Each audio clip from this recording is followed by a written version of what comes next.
There are moments in history so strange, so utterly incomprehensible, that they seem torn from the pages of a dark fairy tale. One such event began on a warm summer day in 1518, in the bustling city of Strasbourg, nestled within the Holy Roman Empire. Life in the city should have been ordinary. People moved through the cobblestone streets, merchants bartered in the marketplace, and the church bells tolled their timeless rhythm. But what unfolded in those streets would haunt the city's memory forever. It began innocuously, a single woman, Frau Troffea, stepping into the street. Perhaps her neighbors first thought she was celebrating or acting out some local ritual. But her dance was neither joyous nor deliberate. Her arms flailed. Her feet pounded against the earth in a rhythm dictated by madness. And no one could stop her. For hours she danced, the crowd gathering in bewilderment. Days passed, and still she danced. Then, inexplicably, others joined her. First one, then two, then dozens. Men, women, even children, all gripped by the same unrelenting compulsion to dance. It was not a celebration. It was a plague, a sickness of the body, the mind, the soul. No one could agree. But this much was certain: the dancing was deadly. They danced until their feet were raw, their bodies broken. Some collapsed in the streets, never to rise again. And as the days turned into weeks, death came not as a savior, but as the final, cruel step of the dance. How could this happen? What unseen force seized these people, compelling them to dance until death? Was it divine punishment, a curse, or something more sinister, lurking in the shadows of a city already plagued by famine, fear, and faiths? Join me as we unravel the haunting mystery of the dancing plague of 1518, a tale of desperation, delusion, and death that leaves us questioning the limits of human endurance, the fragility of the mind, and the dark corners of history that defy explanation. Strasbourg, 1518, a city of contradictions. At first glance, it was a thriving hub of trade and commerce. Merchants sold spices, fabrics, and tools, while the echoes of laughter and barter filled the streets. But beneath this veneer of prosperity lay a city in turmoil. The city's people were no strangers to suffering. Famine had ravaged the land. Crops failed. Bread prices soared. Disease lurked around every corner, striking down the weak and vulnerable. And in these desperate times, faith and fear often walked hand in hand. Religion was the anchor for many, but it was also the source of deep anxiety. The people of Strasbourg lived under the watchful eyes of saints and sinners, with warnings of God's wrath preached from every pulpit. In such a world, it was easy to believe that misfortune was not chance, but punishment. In the summer of 1518, Strasbourg's residents were on edge. Starvation gnawed at their bellies. Fear of sin weighed on their souls.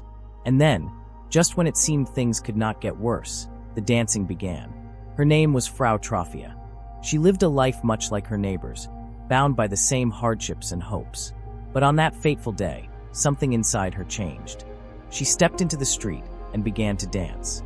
Not with joy, not with purpose, but with an unrelenting compulsion she could neither explain nor resist. At first, people watched with bemusement, thinking it a joke or a fit of madness. But as the hours turned to days, their amusement turned to dread. Frau Troffea danced until her feet bled, until her body shook with exhaustion. And still, she could not stop. As if drawn by an invisible force, others began to join her. One by one, the citizens of Strasbourg were pulled into the frenzy. Men and women, young and old, none were spared. Within days, the city's streets were filled with dancers, their bodies moving against their will. What began as a solitary woman's plight soon became an epidemic. The streets of Strasbourg transformed into a macabre dance floor, where the rhythm of despair echoed day and night. Witnesses described scenes of unimaginable horror. Dancers collapsing from exhaustion, some never to rise again. Others succumbed to strokes or heart failure, their bodies unable to endure the relentless torment. The question on everyone's lips was the same: what could drive so many to dance themselves to death? Theories would emerge, but answers were few and far between. The dancing plague did not relent. Day after day, night after night, the dancers remained prisoners of their own bodies. They danced until their feet blistered, until their muscles tore, until their hearts could bear no more. For some, death came swiftly, a merciful release. For others, it was a slow, agonizing descent into madness and despair. Doctors of the time were baffled. They described the condition as a form of hot blood, a mysterious imbalance in the body. But their remedies, bloodletting, potions, and prayers, offered no salvation. The church claimed it was divine punishment for sins unspoken. Others whispered of witchcraft, curses, or demonic possession. And as the dancers continued to fall, panic spread like wildfire through the city. Strasbourg's leaders were desperate to stop the plague. They consulted physicians, priests, and scholars, but no one had answers. In their desperation, they turned to a peculiar solution: more dancing. Believing that the dancers needed to purge the sickness through motion, the authorities built stages and hired musicians to play day and night. But instead of providing relief, the music only fueled the frenzy.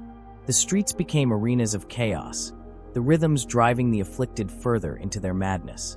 The city's attempt to contain the plague backfired spectacularly. The more they danced, the more people joined. And as the death toll rose, the air grew heavy with fear and the stench of mortality. Among the countless victims was Hans, a blacksmith whose strength had once been the pride of his family. He resisted the urge to join the dancers for days, but the compulsion proved too strong. One morning, he dropped his tools and stepped into the street. His wife watched helplessly as he danced until his legs gave out. Then there was Greta, a young mother who danced while clutching her infant. Witnesses said she seemed unaware of her surroundings, her gaze distant, as if possessed. When she finally collapsed, the child was taken from her lifeless arms. And for those who did not succumb, the trauma lingered. Survivors spoke of nightmares, of an inexplicable force that gripped their bodies and minds. For many, the scars of the plague were as much psychological as physical. The dancing plague of 1518 had become more than an epidemic. It was a living nightmare, one that defied reason and stole hope from the hearts of Strasbourg's people. In the aftermath of the dancing plague, scholars and theologians of the time struggled to make sense of what had transpired. Their theories reflected the fears and beliefs of the medieval mind, rooted in religion, superstition, and limited medical knowledge. One prevailing belief was that the plague was divine punishment. Many saw the dancers as sinners compelled to atone for their transgressions through endless, agonizing motion. The city's clergy interpreted the event as a warning from Saint Vitus, the patron saint of dancers and epileptics, whose wrath could bring uncontrollable movements to the afflicted. Processions and prayers were organized to appease the saint, but the dancing continued.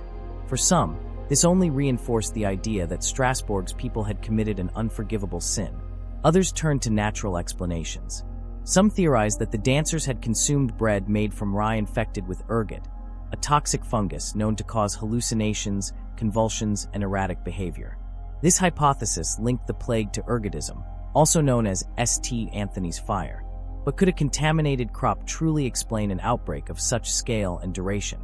Then there were those who saw the plague as a form of possession or witchcraft. Superstitions about curses and demonic forces were widespread, and some believed the dancers had fallen victim to dark magic. Centuries later, modern historians, psychologists, and medical experts began revisiting the dancing plague. Their theories painted a complex picture of human behavior under extreme stress. One theory suggests that the plague was a manifestation of mass hysteria, also known as mass psychogenic illness. In a city racked by famine, disease, and religious anxiety, collective stress may have triggered a psychological outbreak, where the fear of dancing became contagious. Social and cultural factors likely played a role. In the deeply religious society of 1518, belief in saints, miracles, and curses was pervasive. The shared fear of divine punishment may have created fertile ground for such a phenomenon. Another possibility is neurological. Experts have considered conditions such as epilepsy, encephalitis, or even stress-induced seizures. While compelling, these explanations struggle to account for the sheer number of people affected and the epidemic's contagious nature.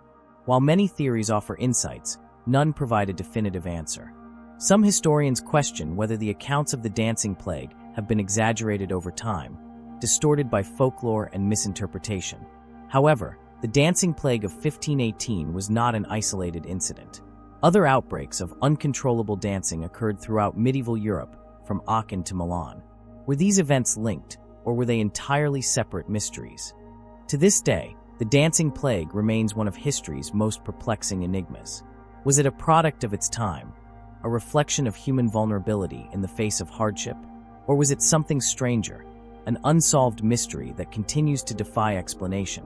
The dancing plague of 1518 left an indelible mark on Strasbourg. It exposed the fragile balance between belief, fear, and survival in a world struggling against unseen forces. For centuries, it was cited as a cautionary tale, proof of divine power, the dangers of unchecked superstition, or the fragility of the human mind under stress. The plague also influenced religious and medical practices. The Church doubled down on the promotion of saints and penance as solutions to unexplained phenomena. Meanwhile, physicians began to document the limits of their understanding, inadvertently paving the way for the scientific revolution. But the lessons of the dancing plague transcend its time. It reminds us of how fear, belief, and social conditions can shape collective behavior, sometimes with devastating consequences. In a way, the dancing plague was a reflection of humanity itself, resilient yet vulnerable, rational yet prone to the mysteries of the mind. Over the centuries, the dancing plague has continued to capture the imagination of artists, writers, and scholars. From literature to dance theater, it has served as a metaphor for chaos, compulsion, and the mysterious forces that govern human behavior. In many ways, it has transcended its historical origins, evolving into a symbol of the inexplicable, a story that defies easy answers and invites endless interpretation. The dancing plague of 1518 is more than a mystery. It's a window into the past, a reminder of the challenges our ancestors faced, and a testament to the resilience of the human spirit. But it's also a warning, a lesson in the power of fear, stress, and belief to shape our reality. Perhaps the real question is not why they danced, but what their story reveals about us.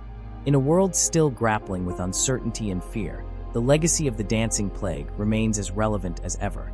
From its mysterious origins to its tragic consequences, the dancing plague of 1518 remains one of history's most compelling enigmas.